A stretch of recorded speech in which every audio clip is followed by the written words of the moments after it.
Just because the domestic leagues have stopped doesn't mean we've stopped. Can't stop, won't stop. Here we are. Welcome to the Anglo-Italian pod. On Monday night is the Monday Night Euro review show. As always, my name is Rory, and I'm joined by my very good friend Adam. Hey Rory, how are you doing this fine evening? In the UK, it's very chilly, but we were joined by some international football this weekend, weren't we, Rory? And some really funny stories that happened. For me, it was personally seeing Wycombe players face each other in an international. That was last Thursday. Josh Lowe getting his first ever cap for Wales, facing his teammate TJ DeBar for Gibraltar. So I never thought that day would happen, but it has happened. But yeah, what about you, Rory? What was the kind of story that got you hooked, or was it because of Ireland's campaign and being miserable as it always has been this season, or this year, should I say? Well, it's you know what the Ireland national team have resorted me to? They've resorted to me to rugby. I have had to try. I tried to resort to getting joy from Irish rugby, and then of course they lost to New Zealand by about 3 points. And I thought, oh frig, they can't do anything right. But from what I've been told, the Irish were very, very good. Obviously, I know New Zealand are incredible at rugby. I'm aware of that.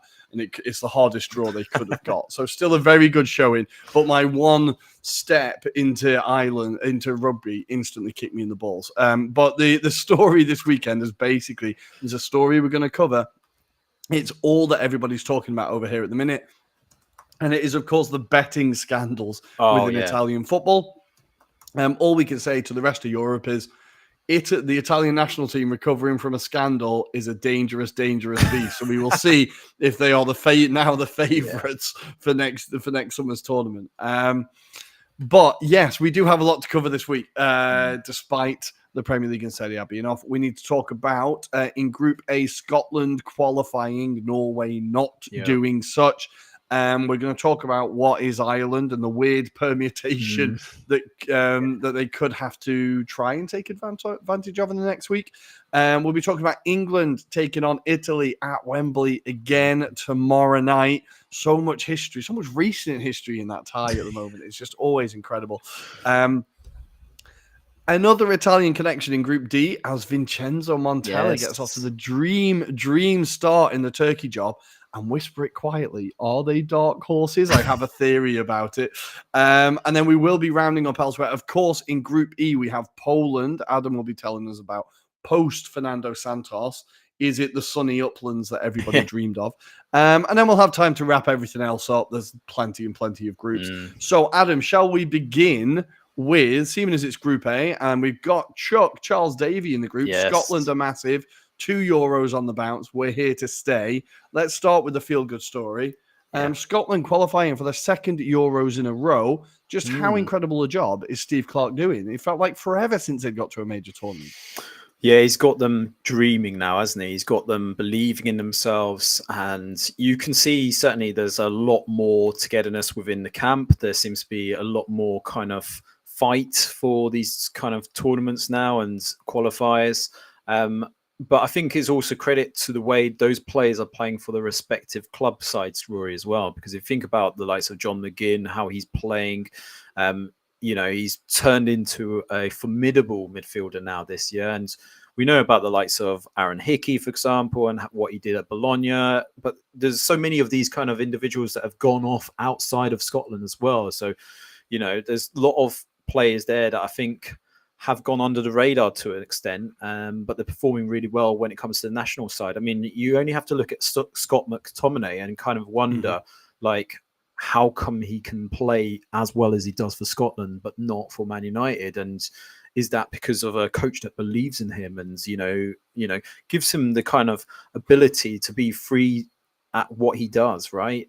Because he is essentially an attacking midfielder being played in the wrong position, I feel, at times. So, yeah, I mean, I dare say a functioning changing room and a manager who has a clear idea might help. Yeah, exactly. Maybe for once, and this might sound mad, but the Scottish FA is a more stable thing than Manchester United as an organisation. And maybe that does help and is reflected in the performances. But beyond that, obviously, I think the fact that he just has a clearly defined role within the team. Yeah. at Manchester United, we've talked so many times about their midfield and how nobody really knows what they're doing. In that team, what that Scottish team know is their role. Everybody knows exactly what they need to do. They've had a fairly settled team now for a while.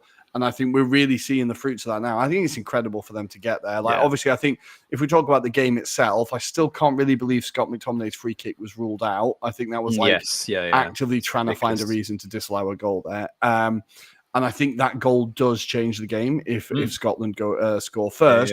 But we don't want to dwell on losses for them when they're going to be partying in Germany in the summer.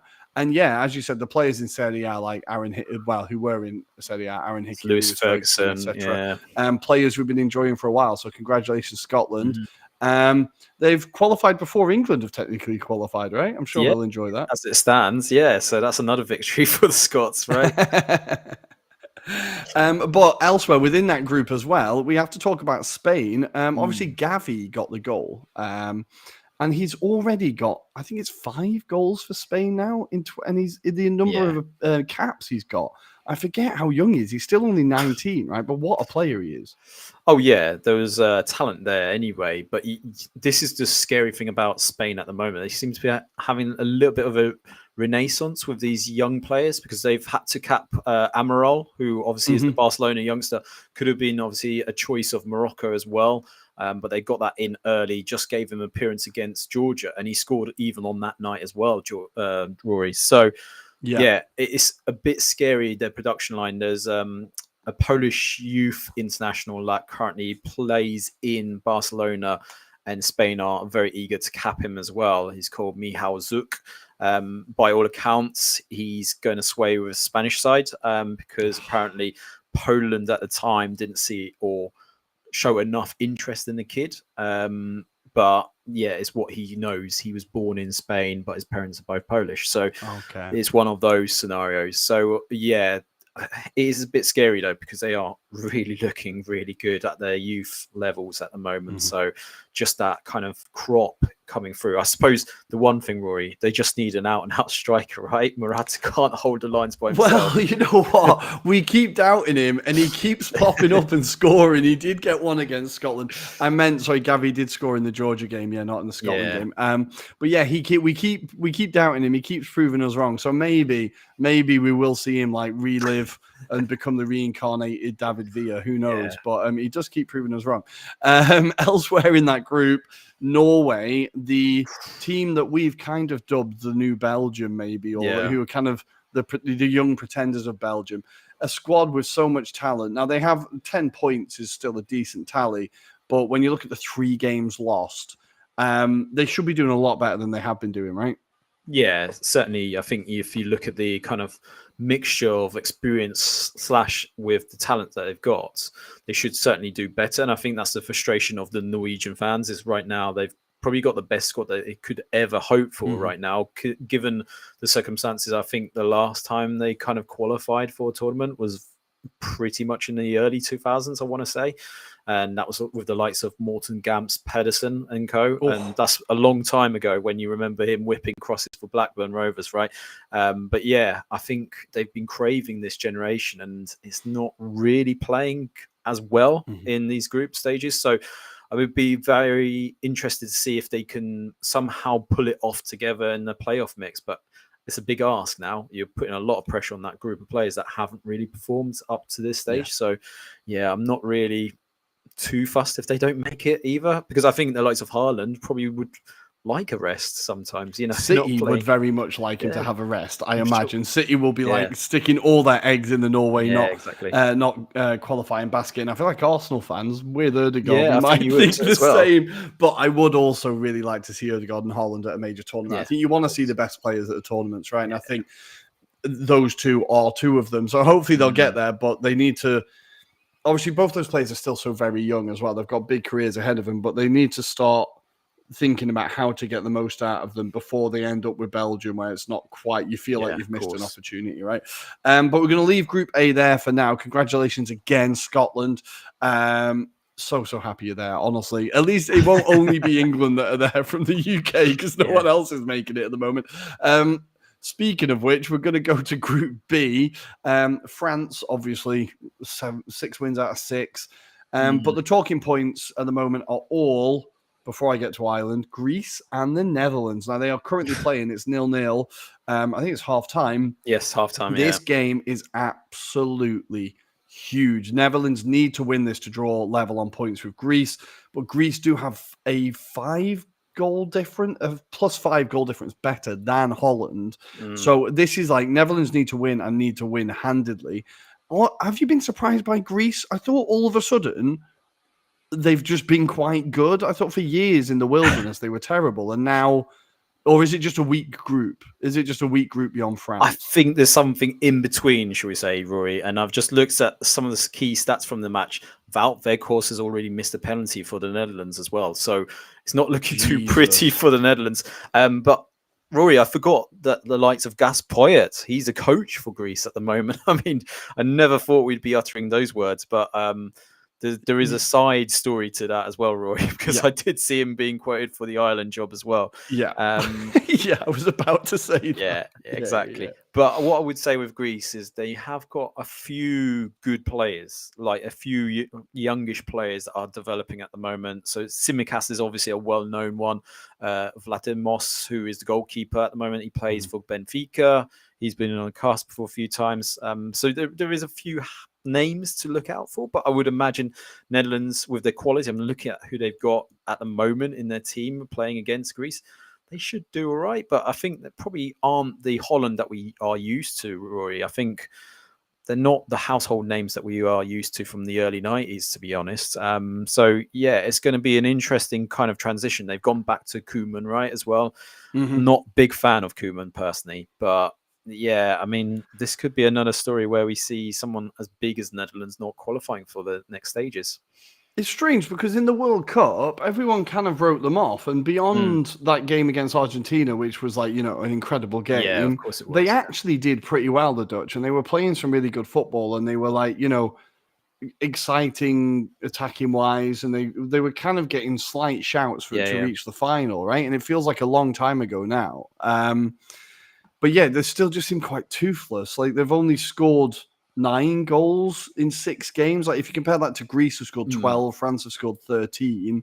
Like Ireland have scored 7. So like, if you know what I mean, they're obviously just not quite clicking up front. And maybe that is Wout Weghorst. Maybe that is. Maybe that's the hole in the team. But they need to get this win against Greece. I just noticed, and maybe I should have known this before. Did you know George Baldock from Sheffield United plays for Greece?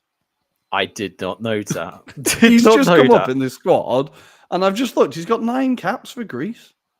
How did that happen? Did I miss something? Play. There we go, guys.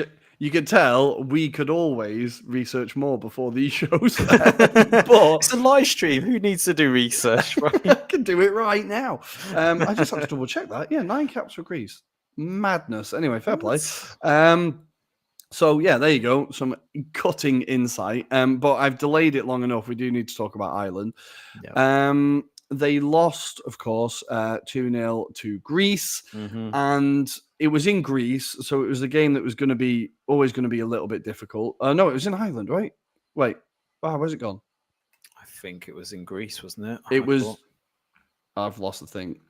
Christ alive. Where's it gone? God damn it.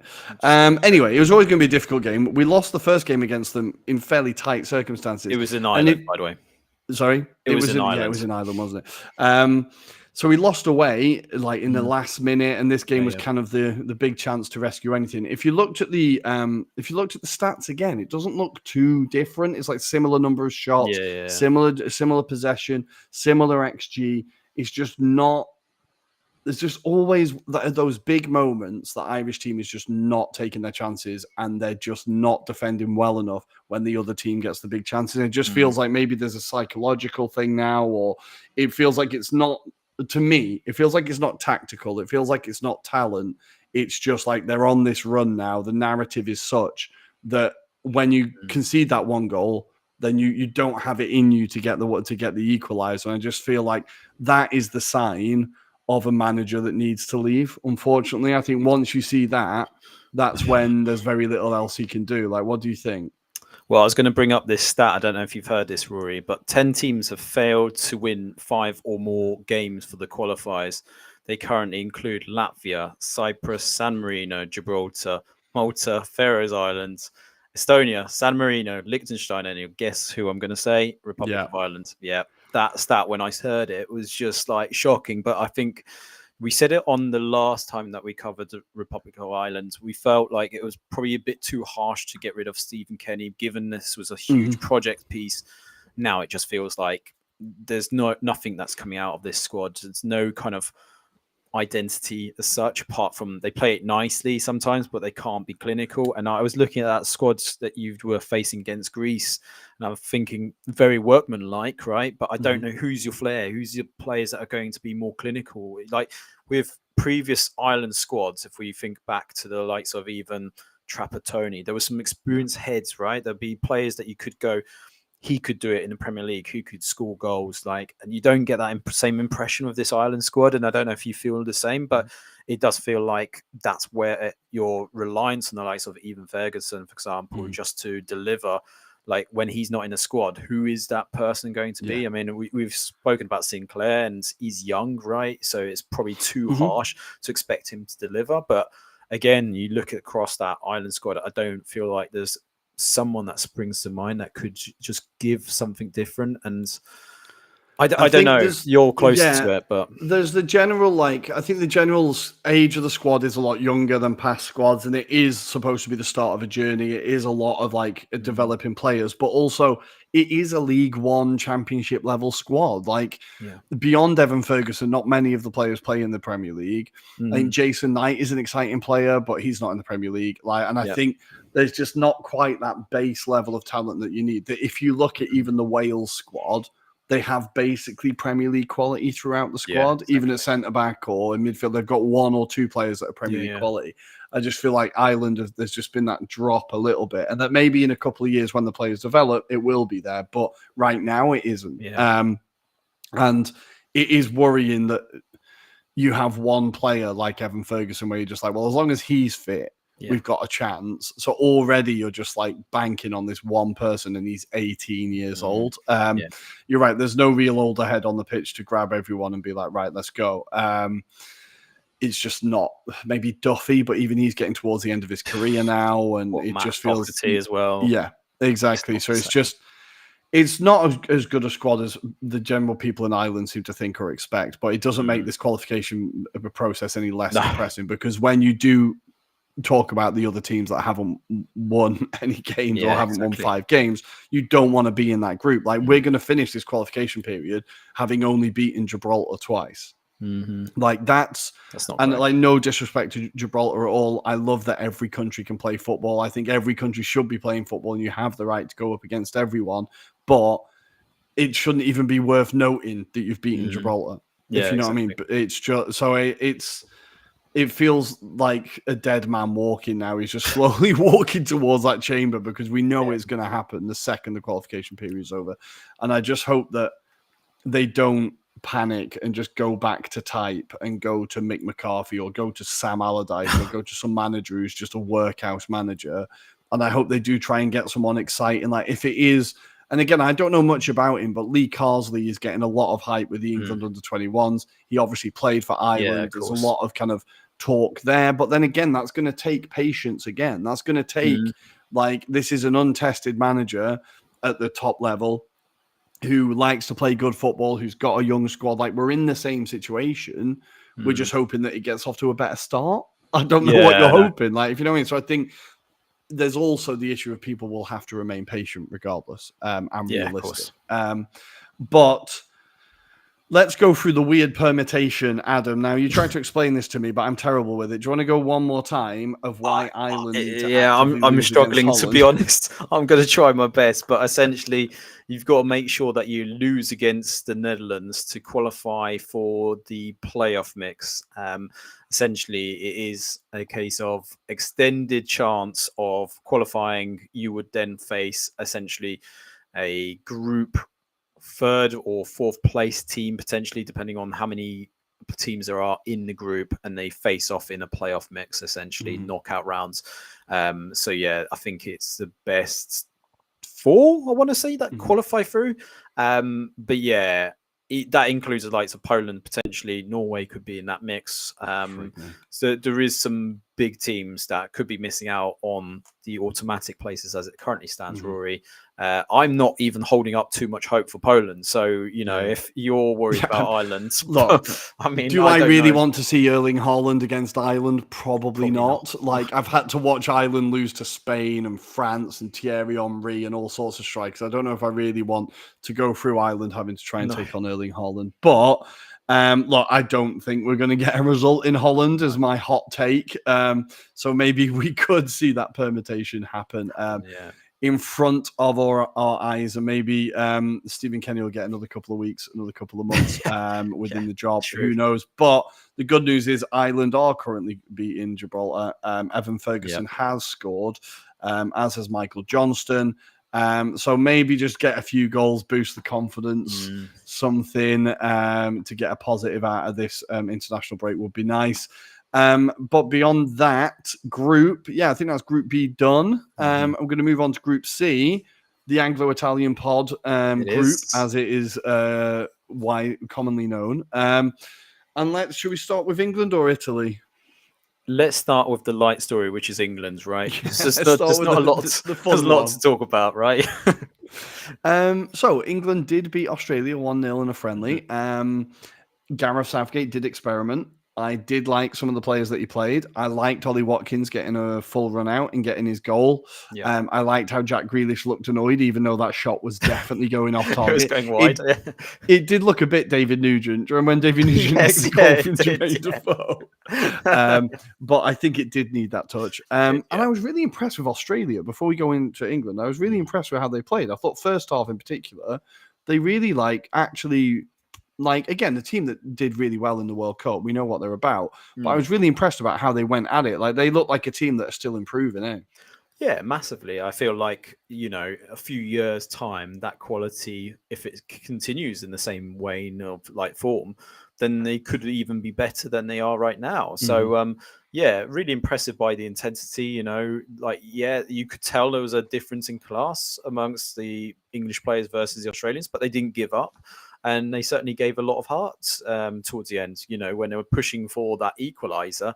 You almost felt like, oh, this is England being a bit nervous again. And there was a few times where England's defenders were having to scrap around and hook balls as much as they could out of the box. So fair play to them. It was just that lack of quality, right, Rory, with Australia. And I feel like with you in terms of like Southgate gave a lot of opportunities to some of the players, like you said, Watkins. I did mention with a friend, though, I feel it's like he needs to be a bit more clinical when he's in front of goal for him to be a chance of being in that England squad. Because if you think outside of Harry Kane, then there's going to be a slot for someone to jump in and be that striker. Now, at the moment, if I'm playing it against Ivan Toney, I think I'm going to still give it to Ivan Toney based on the current way that Watkins played it. Personally, I think Watkins could have done a little bit better in that. I don't know. Match. I think we have a go at Southgate for picking players regardless of form and not picking players who are in form. You can't pick a player who's not played for 6 months or 8 months. No. But I think if you had them at the same abilities, then I still think Ivan Toney still is the better striker out of the two. If they're both on form, okay. No, I'll take that. But I do think at the moment, as we stand, Ollie Watkins is the second best choice. I think the way he started the season, I think he offers a little bit more than Callum Wilson. Definitely agree. And he definitely offers more than Eddie Nketiah. And I think he's comfortably, like, without Toney being in the talk and stuff, I think he's comfortably the second best choice behind Kane. And I think he can kind of do a similar-ish job. Now, obviously, his playmaking isn't as, like, his range of passing isn't as good. He's not as good an all-round player as Harry Kane. But I think the runs he makes from deep, he is able to drop deep and play make. And I think he's getting better at timing his runs. I feel like he was a striker who used to always get caught offside or was always just slightly behind the ball. I feel like Emery's really improved that in him, and he's improved it in him as well. And I think you're right. His clinicalness has always been an issue. but this season it seems like he's getting more clinical. Obviously, this game he was unlucky with the first shot that he was kind of cleared off the line. He just didn't quite hit it hard enough, but it was a nice attempt at a finish. I think we're seeing a player actively improve in front of us. So I think for me at the moment, he's going to be like the player that comes on for Harry Kane or whatever. If you know what I mean, he's going to be the second choice. I also liked Jared Bowen getting a shout. I feel like he's been ignored a few times. But he's been so good for West Ham this year. It was great to see him. On that, do you think he was a bit quiet, by the way? Sorry? Jared Bowen, do you think he was a bit quiet, though? He was a little bit quiet. He had a few runs down the wing where I thought we could maybe get the best out of him. But I thought because he's been playing with West Ham this season, he's been playing as a striker. So I think maybe he's a bit more in that mode at the moment. He's having to switch back to last season, if you know what I mean, that maybe that had an effect. But I also think this team, because this is the first time these 11 players have arguably ever played with each other. I think there was like an issue there as well. And it was important for England to just get the win and keep going, even though it's, just a friendly. It's always nice to beat the Australians in any sport. I will die on that hill. So that was nice. Tomori getting a start, Lewis Dunk getting a start, Sam Johnston making some great saves in the first half. And then we need to talk about the elephant in the room, the rainbow flag painted elephant in the room in Jordan Henderson. It's good that he got a run out. We've still not learned everything about him yet, have we?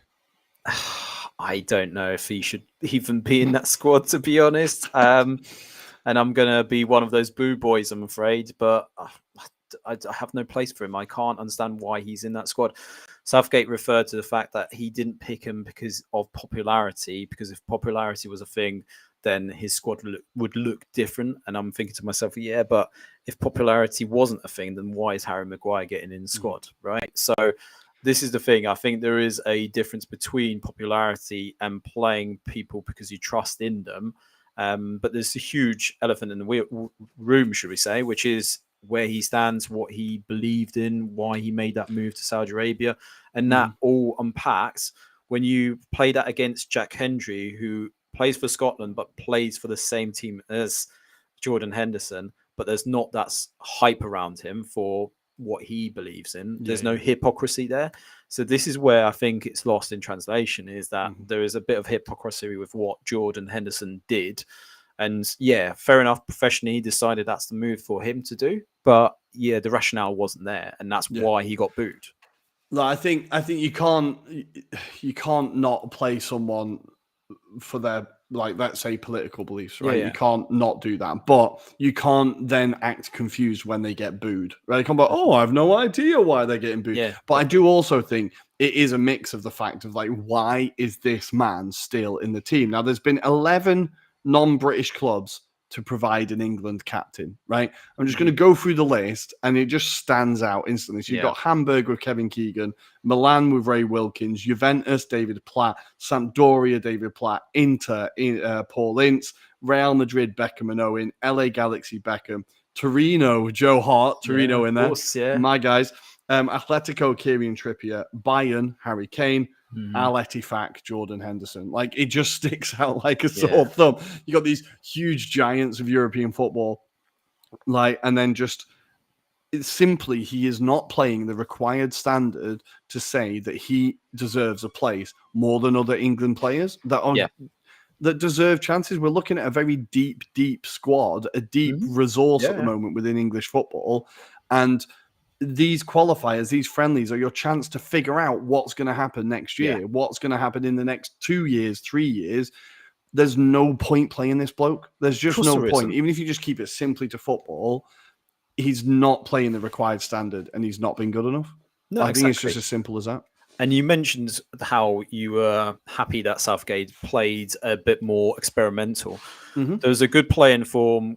James Ward-Prowse makes a move from Southampton to West Ham to stand a chance of being an England international and still doesn't get a call up. It's baffled why he's not getting a chance in front of someone like Jordan Henderson, who doesn't need a cap, right? So there's nothing to be gained from putting Jordan Henderson, apart from game time, playing in an international stage. Yeah. There's nothing to be gained here. So I'm sorry, but again, lost in terms of why Southgate decided to play him in this particular fixture. You could have rested him if you really felt that he was going to be a pinnacle kind of option for the Italy game, which I'm sure we'll go into. But again, just there was an opportunity there, Rory, to have played someone different.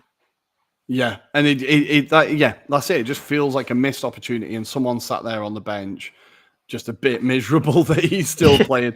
But good win for England, still heading into this big game on Tuesday night at Wembley, as we take on, we face, they face, whoever, whatever pronoun you want to use, as they face Italy in what is a massive game. Now, of course, with Italy, there's never scandal far away. And of course, it's a financial scandal. And of course, Spalletti is dealing with it in the good grace that we've become accustomed to. But in case you have missed it, it all started with Mr. Beans, Nicola Fagioli, who was named in an illegal betting scandal on a website that was shared kind of by this Italian influencer. She's like a showgirl influencer anyway. She kind of put this thing up. All the footballers signed up. Anyway, there's lots and lots of footballers involved. Now, the thing is, betting in Italy is different to in England. So you can only bet with companies that are like state-owned, basically, or state-sponsored. So you have to, when I signed up to the betting company here, I had to put in like my social security number, basically. And it's like all government subsidized or government run, right? So obviously that opens the door to illegal gambling as well. So the second you gamble with a website, a company that's outside the country, that's illegal. So I can't bet with Bet365 while I'm here, right? Now, the footballers who have been named, who are since Zaniolo and not Sandro Chiesa, Tonali. it was Tonali, Zaniolo and Tonali. They've since left the squad. They've left Converciano and said, like, we need to deal with this. Our head isn't in the right place. Now, they both insist that they haven't bet on football matches. They only played card games and poker. Now, at which point it becomes a crime, not a sporting crime, if you know what I mean. And I have less of an issue with that. Fagioli, it seems like he was betting on football and maybe Juventus games and maybe kind of things that he was involved in. Now, he said from the beginning, I'm guilty. He's admitted it. Yeah. That seems to have taken some time off his sentence of how long he would be banned. It originally was going to be 5 years, but then he said because he's kind of given names, he's basically snitched. And because he's given the guilty plea that it could be down to like 3 years, a year and a half. That's what I've heard, So he's definitely going to be away from the game for a while. Really, really, really disappointing for a young, exciting player whose career was really starting to take off at Juve. It does make you wonder. Like I was talking to Tommy at the weekend. We met up on Saturday night, and he was like, "Why do these people with all this money need to go to an illegal website to make more money?" Like I was like, I just said, "Look, when you've got that much money, you want to do something with it. There's only so many watches you can buy, right?" But Adam, is this just another nail in the coffin of the reputation for Italian football? It just feels like it's endless at the minute. It's not helpful, is it, to be honest? But on this occasion, I feel like it's young players, because I've heard I'm just trying to find the actual tweet, but there is some other linked names. One of them, which I know was retweeted by a Polish site, which was Nikola Zalewski, is also alluded to be one of them. But there is a list of at least, I believe, 20 potential culprits, all individually doing different things by the sounds of it, or could be very similar activities. But yeah, it doesn't help the Italy team, does it, at all? You're talking about hugely talented players. Makes you kind of wonder whether about them doing these activities and hence why they were moved on potentially. So that's another question mark to see how in depth did they know about the situations and did they understand the risks? That's why they sold these players on. But it's a bit disappointing because you look at Zaniolo, it felt like he was getting his reputation back up, starting to play well again and, showing signs of being potentially coached to be Emery, and that leaves them a slight predicament because it means potentially they don't have to sign sign him on as part of the loan agreement, I would imagine, with Galatasaray. But then, it leaves issue of Galatasaray going forward. And as for Newcastle, I mean, it depends how severe the Tonali situation is. We're talking about a 70 million asset, actually, not 3 years. Huge permutations. But from a Azzurri point of view, that's not the best kind of run up to an important game, right, Rory? Because very big game. Spalletti's dealt quite well with it, and I think they've got enough talent to individuals, but I'm not saying that they wouldn't have added something to the disappointing for the Italian point of view. But there's a lot of question marks I've seen about FIGC members potentially being sacked because they're not dealing with this in an appropriate manner, or not being maybe a firm hand on the situation. So there's lots of question marks, and I'm sure that's classic FIGC. Anyway. To be fair, I would say that's classic National Association. You could say about anywhere not being a firm hand on the till. But I think we also do have to say that, whilst they've not been dealing with it in the best possible way, and when you'd think they'd be good at dealing with scandals by now, like they'd have a kind of plan, but apparently not. But we do also have to say this is a football-wide problem. This isn't like an Italy problem. This is, we've just talked about a striker who's got done for betting on his own games, and is due to return in January. This is an issue that, again, football at some point needs to face its relationship with gambling and with gambling companies, because and we've talked about it before on the pod, when you have young boys or young girls, whoever, with lots of money, and they're wearing betting sponsorships, they're taken out for dinner by betting sponsorships, they're giving gifts, they're doing this, they're doing that, you're the official front of a betting company in Singapore, whatever it is, of course you're going to be like, oh yeah, I'll just stick 20 quid here, 500 quid there, grand there, because the lines are so blurred at this point that, obviously you would hope people would have the common sense to be like, oh no, I can't bet on football, I'm a footballer. But have you met people? Nobody has common sense. I'm not sure I have common sense. If you know what I mean, people make stupid decisions. So I think when you've got these things that are clash of interest or within your career, it needs clarifying just for everyone, just to be sure. It needs to be right, you cannot do this, right? These are the rules. Even I'm a teacher, right? I'm kind of running a school. When we hire new teachers, we lay out rules to everybody just in case some people are idiots, right? And I think there should be more of a kind of, when they're young players, a kind of induction of, look, this is what you can do, this is what you can't do, these are the pros, these are the cons, whatever. Just take more responsibility, because these are not going to be the last players that are called out for it. And as you said, the list is 50 names, I think, of players that are involved.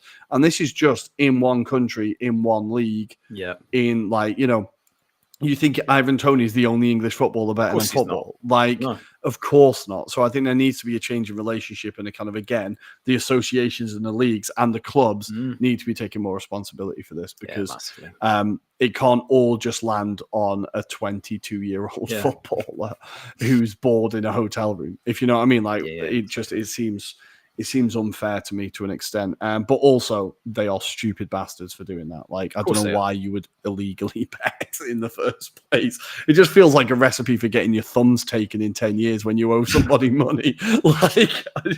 Or your kneecap, basically. Yeah, exactly. It never feels like a great idea, illegal and gambling in the same sentence. But anyway, if we go to the pitch and on the pitch, Italy were playing in Bari. They played in Bari. Yes, they all had incredible words to say about the atmosphere after the game. They're saying it's great that we tour around the country. We get all the fans are able to see the Italy team. They buy in so much more. It was a complete sellout. Of course it was. Of course it was.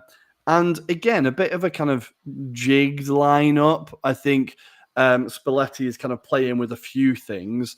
The one that caught my eye was Moise Kean on the left wing.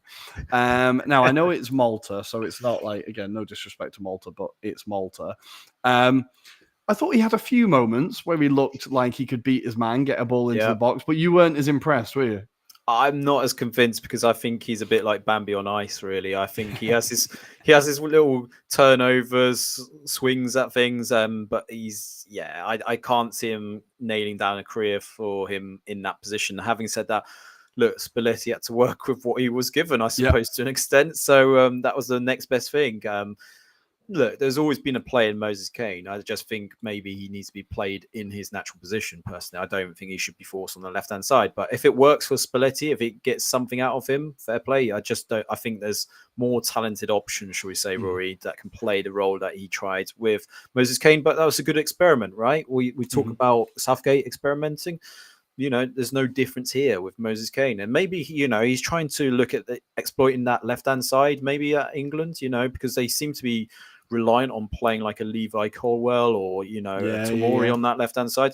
So why not? Why not give it a chance? If that brings out something out of that game, potentially, you never know. I mean, it only needs that kind of one moment of like lapse of concentration, and that could be the opener. So let's wait and see, Rory. But yeah, I mean, I wasn't saying this is going to be a permanent move. Let's put it that way. I think there's more talented players within that Azzurri squad that can play that position. So, but yeah, I think Orsolini, Orsolini starting. He should have been starting. There's a number of them. Destiny Adoji, for example, is another one. Well, he got his debut. Destiny Adoji made his debut finally. People have been waiting, but he did come on for DeMarco and he did make his debut. That was great to see. Berardi again, 2 goals. He's absolutely flying under Spalletti for Italy, having a great season. He's killing it in Serie A as well. Like really a player absolutely loving his football at the minute.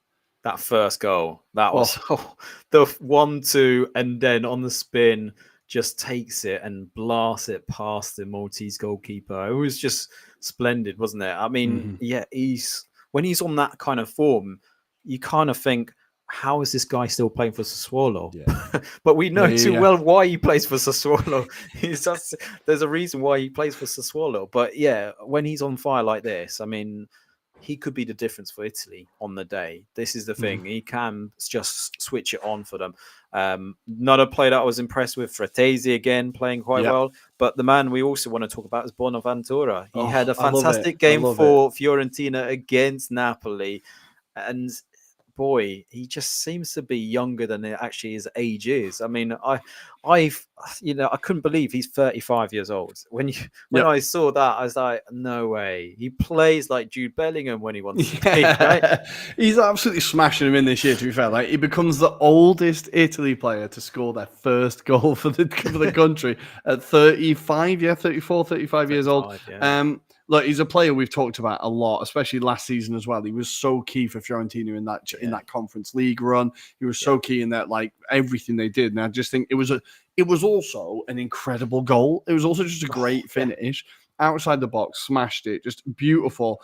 And in the post-match interview, I think he said in the post-match interview, "Sorry, I was late." When sorry for being so late. When someone asked him about his first goal, sorry for being so late, which I really did like. But yeah, great to see him. Another, like, in that midfield, he's just a great option. He's just a really great, solid option to have. Like, Barella, Locatelli, and Bonaventura is not a bad midfield at all. Like, in terms of, like, you lose Tonali, bringing him in is just no real drop off, to be honest. And then you see the players who came off the bench, had Scamacca coming off the bench, Orsolini coming off the bench. Like, it does feel, this Italy squad does feel a little bit healthier. And Spalletti does seem to be getting a little bit more than Mancini was. It does, definitely. Like, the squad does feel a bit revitalized, a bit more energetic, right? It feels like there's been a fresh start. Maybe the FIGC did kind of nail that timing on the sacking and hiring. I think they got that right. It's interesting seeing Buffon be the cheerleader. He's clearly there for patriotic reasons, probably not so much as he loves it, coaching aspect, but he loves being in that environment. So, I think Spalletti's starting to get a tune. If you remember, not so long ago, they were struggling to get a result. I've forgotten against who it was now. North Macedonia when they drew. Yeah, exactly. So, complete contrast. They've changed it around. I think Spalletti's been able to play around with the squad. And I think I will pose this question, Rory. Where do you think Italy can cause England troubles and issues? Because it's interesting. We probably see England causing Italy trouble. But actually, I want to focus on what can Italy do against England. I think, if I look at the Italy squad, I think the defense is actually very good. The defense is very good. And I think between the defense and the goalkeeper, now as you'd expect with an Italy team, but they are defensively very solid. But I also think the style they play, I can imagine England getting caught out. They're quite quick in like their moves forward are very quick. I think the fact that I think at wing back we're a little bit weak. I think England are especially down not the strongest at wing back. Mm. I feel like both left back and right back they're not all kind of strong positions. So I think when you look at Berardi, I know I keep going on about him, but an Orsolini, whoever, these are players who can cause problems. So I think that could be an area where England need to be a little bit surer. Like just get Trippier there, left back. I'm not sure who you play, to be honest. Like Colwill is good, but he's very inexperienced. Back, no. So I think Chilwell, is he fit? I saw him in some England videos. I don't know if he's actually fit though. 50-50, isn't it, I think, on that one. But I can see them playing a free in the centre-back, kind of free at the back, potentially, with maybe Levi Colwell being that kind of left-hand-sided player, potentially. But then you're relying on potentially that attacking left-sided player to drop back when they have their counter-attacks or anything like that. So, I don't know. For me, I think it'll be interesting, the midfield battle as well, because we talk about Barella, we talk about how, Bonaventura or Locatelli can control that midfield. If you could contrast that to the Italy side that did win the Euros, right? I think this is a better midfield this time around, and they've still got the likes of Fratesi still to come into that mix, right? But it'd be fascinating who they'll face off. And I did see like a leaked team that they think is going to face, and it had Cristante. So our good man Brian, is he the man? Do you think he's going to do anything different, or is he going to be like the Jordan Henderson for Italy? He's a player that I know it's a long time ago now, but he came on in the Euro final and he changed the game. Yeah. Like we didn't match up when he came onto the field. So I think he's a player that's caused us problems before. I think he gets far too much stick, Cristante. He's just very good at what he does. He's not flashy. He wins the ball. He passes it. That's what he does. And I think he does get far too much stick, that lad. So I think the first thing that came into my head is I remember him coming on the Euros final and us not actually matching that. So I think he can definitely do a job. And if Gareth is going to play Henderson, then we really are in trouble. But I think it should be a great game. I still expect England to get the win, I'll be honest. But I think there could be quite a few goals in this game. I think, honestly, it could be a bit of a heavyweight clash. What do you think? I think it's got the hallmarks of being like a 2-2, personally. I think it'll be very open, but it'll be maybe that there'll be a late goal just to get that 2-2 potentially, and it'll be a lapse of concentration. Wouldn't surprise me if someone like Harry Maguire turns up and he concedes like a stupid free kick on the edge of the area and somehow they work out a routine. But yeah, I think this will be a very fascinating game for Italy as well, just to mark where they've progressed, right, Rory? Because I think they've gone through a period under Mancini where it didn't look like there was going to be anything inspiring. And now they've got this kind of youthful blend of players that have got the right kind of blend of experience right now. They can play. A lot of those players have played in the Premier League, right? And you've got some players that have played on an international stage against their counterparts. I'm genuinely excited for this match. I'm just gutted I couldn't get a ticket for it personally now because I've gone now. But yeah, I think it'll be a score draw for this one. We will see. I'm going to be watching regardless. It's going to be a cracker. It's going to be a cracker. But we're going to jump on and we're going to move to Group E because Poland. Because Adam, you are repping the shirt. Poland. It's a new dawn. It's a new era. Tell us about this Polish Pep. So we have got Michał Probierz, who he's got a bit of history of playing a philosophical style of football. Was with the under-21s prior to Fernando Santos being sacked. So obviously that was the natural progression for him to jump up. But he's got a good understanding within the Polish leagues. He understands the Polish system, but also he has coached abroad. So he has coached in Greece. So he was known for bringing up talents like Tsimikas and co through the youth team. So he has got that kind of blend, but he's definitely tried to change the philosophy. Players have remarks about how they are actually excited about turning up at the camp, which they haven't done for probably the last 2 to 3 years. That's always nice to hear. It's always nice to hear. You can see that they've changed their style, and he's given a chance on certain players. One of the players in question that has got a lot of the media in Poland in whirlwind, shall we say, is Patrick Peda, who plays for Spal in Serie C. So that was a very bold move by Probej, because we're talking about a player that was playing for the under 21s, not necessarily a household defender. I mean, if you look at some of the players that we've got in the squads, like Witerski, who plays for Calgary, you would anticipate him to be at a better chance of playing for the national side. But he put full trust. He played him against the Faroe Islands, and he played him against Moldova. And you know what? He didn't do too badly. There was a lot of media hype around why is he playing someone that hasn't got experience, doesn't know how to play an international. And he did quite well alongside Kivo and Kajora, who plays for Dynamo Kiev. Obviously can't at the moment. So yeah, it's definitely been a change of scene. But obviously we didn't necessarily get the result, Rory, last night against Moldova. We drew 1-1. Very disappointing way we played. We looked like deer in headlights in the first half. We gave too much respect to Moldova, and Moldova gave us a sucker punch. They played for basically those kind of free kicks and corner routines, and it was from a corner that Nicolasu, who scored against Poland in the first game, and he scored a hat-trick that day against Poland in a 3-2 defeat. So yeah, he scores the opener. Swiderski and Milik have chances thereafter. Swiderski probably, you could have argued, had the better of the chances. Milik's header kind of goes straight at the goalkeeper. But there's a lot of question marks around if Lewandowski was fit. Could he have made a difference on this day? And probably would have made a difference, because I think you've got a player of that quality. He's definitely going to do it.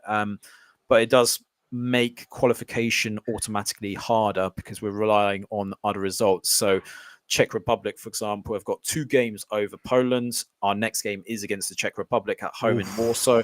We have to win, Rory, to stand a chance, and hope results go our way. So we are relying on Moldova doing a job or Albania doing a job, and that's not a scenario we want to go into.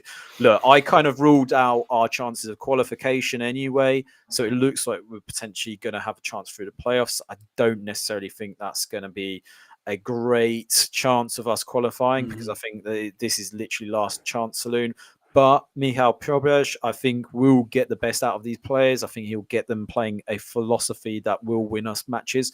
And I think we've got to evolve. We've got to go beyond Lewandowski. I think that is the key bit. We know Lewandowski is kind of rumored to say this is his last chance. Szczesny is another one that's come out saying potentially is his last tournament or last qualification, whatever it be. So, yeah. I mean, we're a team in transition. We've got a lot of older players that have moved on. Krychowiak has announced his retirement prior to this as well, which I'm personally glad to see the backside of him. But yeah, look, these are players with a lot of experience. That is hard to transition. You know too well with the Ireland side. Yeah, well, exactly. It's good to get the manager in before that transition necessarily starts, if you know what I mean. Not like they're dealing with the squad with those people missing. You can start implementing things and start kind of figuring out what you've got and make this transition a little bit smoother. So I think that's really great for Poland, even though drawing with Moldova is disappointing. There's always bumps in the road, right? But I think just having a positive manager and someone who's a little bit exciting, someone who's obviously gives a crap about the job, someone who's it's going to be like the pinnacle of their career. I think that's these are all important things. I think I've never told you this, Rory, but Fernando Santos on his exit of Poland was annoyed that the Polish FA gave him the job, because he said he had other opportunities in Saudi Arabia. Had he known he was only going to be there for a couple of months, he wouldn't have picked Poland. I mean, the guy had do a better job then, mate. Do a better job then. I thought that was quite hilarious. So bye Santos, bye. See you later. That is some brass neck. That is genuinely some brass neck. As you've been exited from this role as well. Amazing, mate. God Absolutely damn. amazing. Yeah, they will not be sad to see the back of him. We do need to. I've just seen. Now, this is not a nice story, so there's no real way to transition into this. Belgium versus Sweden has been suspended because 2 Swedish fans have been shot in Brussels.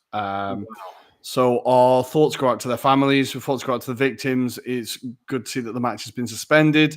Obviously, it's all a bit up in the air at the moment, but I just wanted to say that we're thinking of the victims and their families because that is not what we want to see in any circumstances. But yeah, that game has been suspended, and it's not really important when they'll figure that out, but that will be figured out. I just wanted to say that because it's just come up on Twitter as I was looking through. And again, in a very unsmooth transition, we're now going to go, because there's no real way to maneuver out of that, is there? We're going to go to Group D because there's just a little Italian connection as Vincenzo Montella, the little aeroplane, flies into Istanbul, gets 2 wins in his first 2 games, is lauded on the pitch as Turkey top the group at the moment. They finished top. They're 6 points clear. They top the group and they will be at the next Euros. Now, Adam, I have a theory. Go on. Nobody is saying they are a dark horse. So are they now a dark horse? I'm not going to say it because last time I said it, I got egg on my face. Last time everybody said it, we all had egg on our face.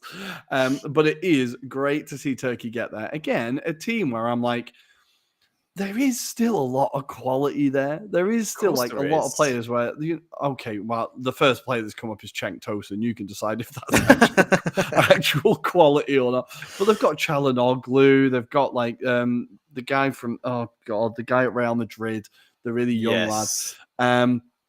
Yilmaz up front, he's still going. Like, that is a squad that could cause problems for anyone. Obviously, they're beating Latvia 4-0, which is still a very good run.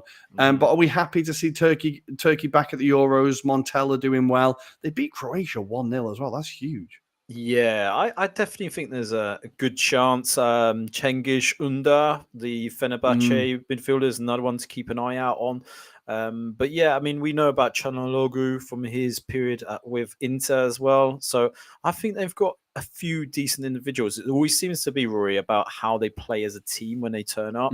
Now, I remember those Turkey sides that actually, that 4th place finish at the World Cup, for example, they've got a bit of heritage when they want to be and turn up for these tournaments. It's just we haven't seen it consistently. And I think we're starting to see a bit of a renaissance within Turkish football right now, where they're getting a chance. They're playing for bigger sides, right, Rory, these days. Not like they were going through that period where they were only in Turkey, or it seemed to be Germany half the time, didn't it? And Germany stealing all their players, to be fair. There is that as well, yes. Mesut Ozil springs to mind, right? Gundogan, you can keep going. There was a lot of them. Khedira, all these players who could have played for Turkey. But yeah, great to see them back in the Euros.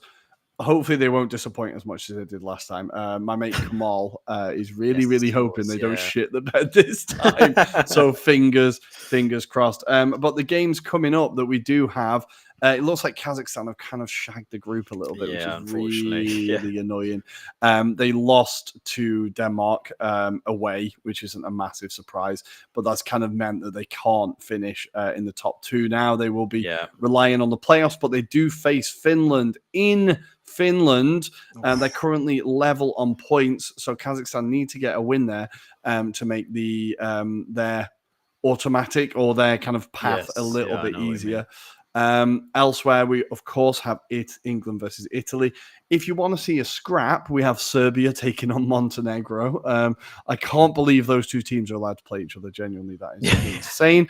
We have San Marino, Denmark, Malta, Ukraine, Lithuania, Hungary, and Northern Ireland, Slovenia. And then that will be the end of this international break, thank God, and we can get back to the Premier League instead. Yeah, but before we do wrap up, I also want to say AFCON 2024, people, it is coming, and lost in all the noise, the groups have been drawn. All the big boys are there. Ivory Coast and Nigeria are in the same group. Egypt and Ghana, Cameroon, Gambia, Guinea, and Senegal. There's a group that I'm personally very excited about. We have Algeria and Burkina Faso in the same group. Mali, South Africa, Tunisia, and Namibia is going to be a super tricky group.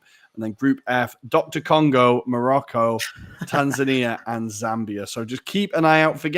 Don't forget, it's coming January. We will be covering it in some way, shape, or form because I love African football and I want to give it its props. So yeah, just bear it in the back of your mind. January, AFCON 2024, people. And just a nice little loose end here, Rory. Curtis Davies, who used to play for Derby County, Hull City, 38 years old, plays for Cheltenham Town, got a call up for Sierra Leone. The first thing he said was, "You do realise I'm 38 years old." It was beautiful. It's beautiful that he's got the opportunity to play international football, though. Yeah, absolutely incredible. Absolutely incredible. Sierra Leone's one of those countries that if they could get all the players that have moved on, they could have a genuinely incredible team.